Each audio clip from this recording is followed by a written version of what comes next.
Hey everyone, I'm Brian and you're watching the Build a Place channel. The video I'm going to do today is how to winterize your water lines on your RV camper. So let's get started doing that now. The technique I use to flush out the water lines is I have a air line hooked up to the compressor and have that set at about 35 psi. And I have this, for lack of better words, a manifold that has a ball valve and a gauge, and then this end here has a fitting for a garden hose, and then this is the fitting for the air line. So you just connect that, and then I'll take my hose and connect that up to the fixture, and then the other end I'll just connect right to the city water supply connection.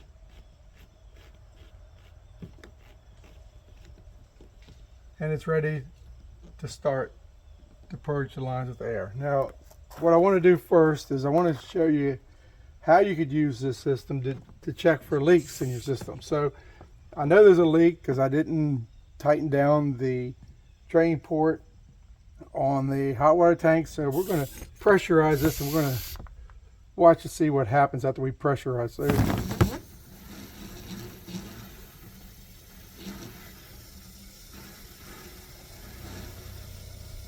you can see I'm not even going above 20, and as soon as I turn the valve off, it pretty much falls right down. Put it again, it never gets above that pressure. That's starting to just a little bit, but as soon as I turn it off, it's going to start to drop down. So it's air leaking out through that drain port on the hot water tank. So I'm going to go tighten that up and we'll run this test again. It didn't bleed down too far and I got that tightened up. The other thing you have to remember is that you want to make sure all your connections here and where your hose is going in and all these fittings aren't leaking air also, and make sure you have all the valves turned off, the shower and sink, and make sure all those valves are turned off. So let's pressurize this again and see what happens. Give it a little bit of time to pressurize everything.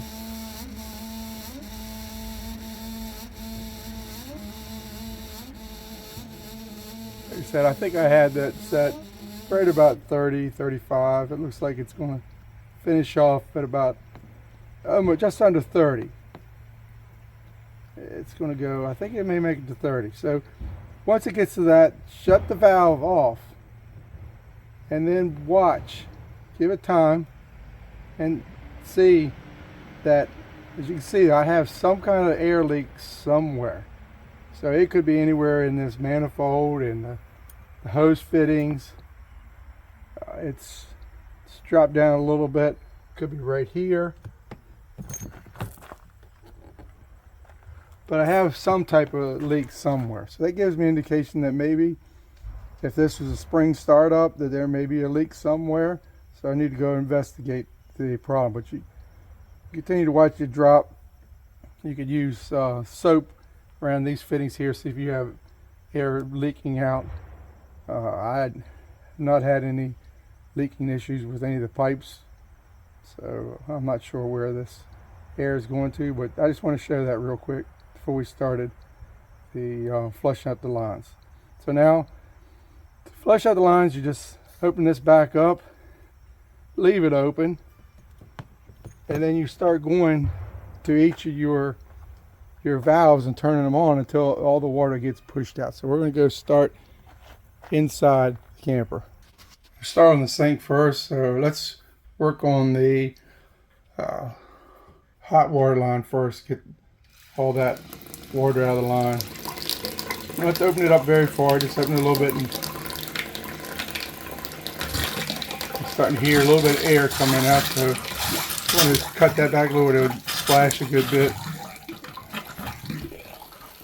So just want to make sure that you get all the water out of the lines. You see we're starting to get a lot of air now.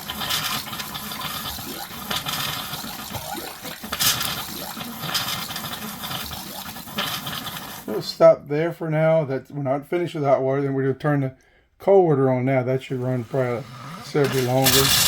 Nope. Cold water didn't have that much. Here it comes now a little bit.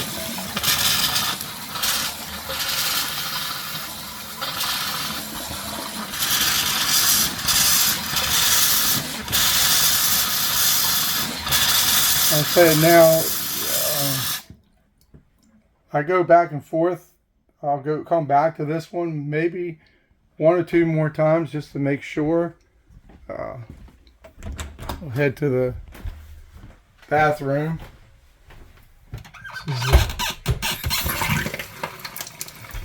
the sink in the bathroom. Started with the hot on that one first. Like I said, you don't need to have it open very far. You want to push all that water out. So you're getting the air. And I want to jump to the cold for a minute and get that cold out.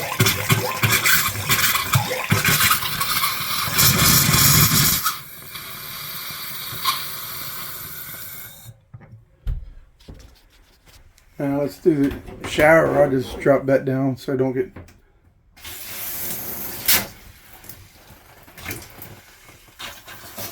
doing the hot first on the shower. It don't matter which you do, so I just pick the hot first.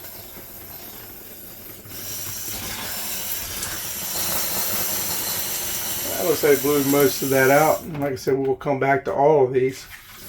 Let's work on the cold now.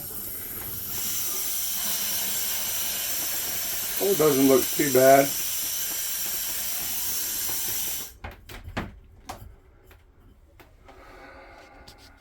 Got to, I might as well do the toilet.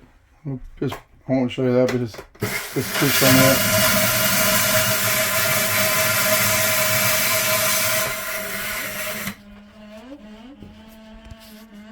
Okay, we're going to head out, and we have a kitchen and an outdoor shower, so I'm going to work on that next. The outdoor kitchen.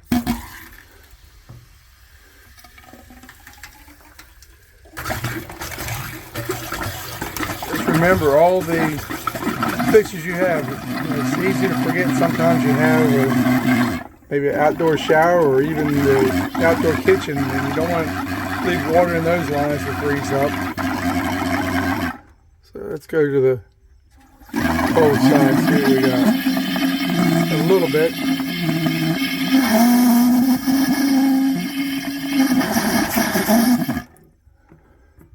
Go back to the hot just for a second.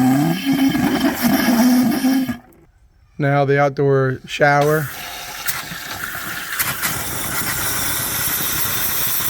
All that water out of the line. That was the hot side. Let's go to the cold side.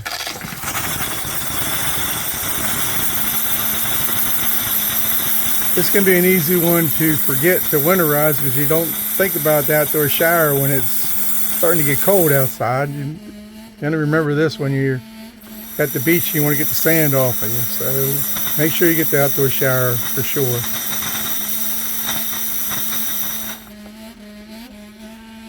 Okay, we're going to go back inside and hit those lines again and then continue on. Back at the sink, we're going to try this one more time, see how much air we're getting, how much water I still see. Doesn't appear to be any water at all. Seems that when you do this one time, it's always best to come back again because it seems like the water, I guess the way it's piped through the system, it has a tendency to find a spot to come back to where you think you had all the water out. Let me just continue back into the bathroom. We'll hit the toilet one more time. Hot on the sink. Cold on the sink. And then the hot in the shower. Cold in the shower. Okay, now one thing that I like to do at this point is I'll turn all the valves on and just let the compressor run for a little bit and keep pushing air through everything, and I let it run for a few minutes. So I'm gonna go start. I start here, turning these on. Turn the sink on.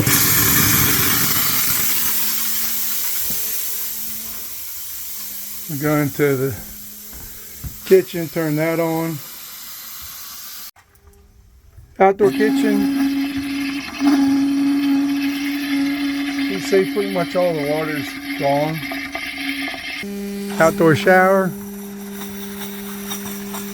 Just let that run for a little bit, and then when we're done, I'll leave all the valves turned on. So it's just about done with blowing out the fresh water, hot and cold.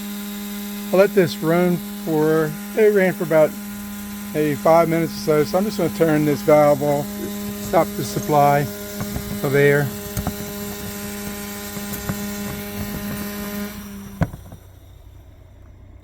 And those lines should be all cleared out. No water in them. That should keep water lines from getting froze. After all the water is flushed from the freshwater lines, the hot and cold water lines, the next step I want to do is get all the water out of the traps so they won't freeze. So I have a grommet that fits into the hole in the bottom of the sink, and then I'm going to attach that to my air line, and on the opposite side I set the chrome catcher so that the air doesn't come back up through this. The trap is directly under this port, so it's going to be impossible to do this, but basically what I will do is put air in here. Now you can see as I'm doing it, this is popping up, so I'll need both hands, but basically this is what I do to all the traps. And then when that is complete, to keep the smell from the whole tank not coming back in, I use just regular old windshield washer fluid. That's winter. This is good to 20 degrees below zero, so it should work. I don't use any RV antifreeze for anything, so that's why I use this. The amount of fluid that I got is not enough, but I'm just going to show you how I just do this one. But basically, put enough to fill the trap.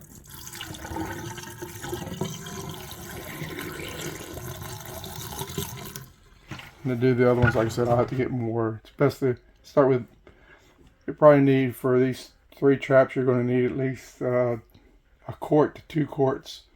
So you might as well just pick up a gallon of it. The last thing that I do is empty out the holding tanks, just put it in a bucket and get rid of it. So once that's done, I usually let that stay open for a couple hours, just make sure you get all the water out of it, and then just dump it in the toilet up in the house. It's a nasty job, so I'm not even going to show that part of the job, but basically have everything, it's all winterized, it's ready for next spring.